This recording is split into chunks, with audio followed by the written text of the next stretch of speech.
தனது தந்தையிடம் சென்றான் பரசுராமன். மகனே, தந்தை சொல்மிக்க மந்திரமில்லை என வாசகத்தை முதலில் நிறுத்த மகன் நீதான். உனக்கு என்ன வர வேண்டுமானாலும் கேள், நான் தருகிறேன் என்று சொன்னார். இழந்த என் தாயை திருப்பி தர வேண்டும், சிலையாக மாறி என் சகோதரர்களை மீட்டு தர வேண்டும், இந்த 2 வரங்களையும் எனக்கு தர வேண்டும் என்று கூறினார். மகனின் சமயோதிய புத்தியை பார்த்து வியந்த முனிவர் அவருக்கு அந்த வரங்களை தந்தார். உடனே தனது சகோதரர்களை மீட்டார்.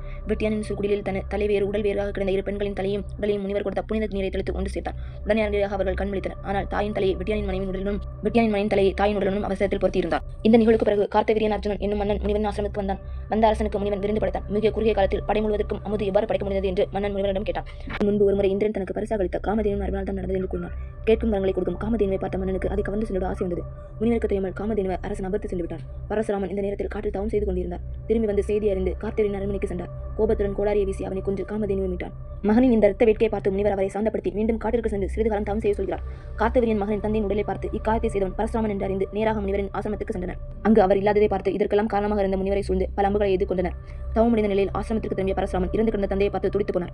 முனிவர் இறந்த அதிர்ச்சியில் அவர் உடல் அருகே பித்து பிடித்த நிலையில் ரேணுகாதேவி அழுது கொண்டிருந்தார். உடனே நேராக அரண்மனைக்கு சென்று கார்த்தவீரியன் மகன்கள் அனைவரையும் அதே முறையில் கொன்றார். ரேணுகாதேவி கணவன் இருந்த பின் அவள் உயிர் வாழ விரும்பாமல் உடன்கட்டை ஏற நெருப்பு கொளுத்தினாள். அப்பொழுது பெரும் மழை பொழிந்து தீ அணைத்து விட்டது. உடல் முழுவதும் நெருப்பப்பட்ட கொப்பளங்களுடன் சிதிலிருந்து வெளியேறினாள். மழை வெள்ளத்தில் அடுத்து செல்லப்பட்டு ஒரு வேப்பமர காட்டிற்கு அடுத்து செல்லப்படுகிறாள். அங்கிருந்த வேப்ப இலைகளை உடையாக அணிந்து கொள்கிறாள். அங்கே அமர்ந்தாள். அந்த காட்டை சுற்றி கிராம மக்கள் பல நோய்வாய்ப்பட்டு கொத்து கொத்தாக செத்து மடிந்தனர். மாயாசுரன் அளித்த திருக்கடவுரில் யமனிடமிருந்து தன்னை காப்பாற்ற வேண்டி மார்க்கண்டேயன் ஈசனிடம் சரணடைந்தான்.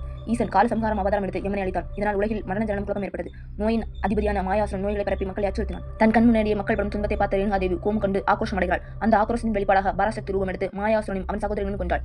ரேணுகாதேவிக்கு சிவபெருமான் காட்சியளித்தாள். அவளை சார்ந்தப்படுத்தி நீ 30 தேவிகளின் அம்சத்தில் தோன்றியவள், இனி ஸ்ரீரங்கம் கோவிலில் வைஷ்ணவி தேவியாக அமர்ந்து மக்களை காக்கும்படி வரமளித்தார்.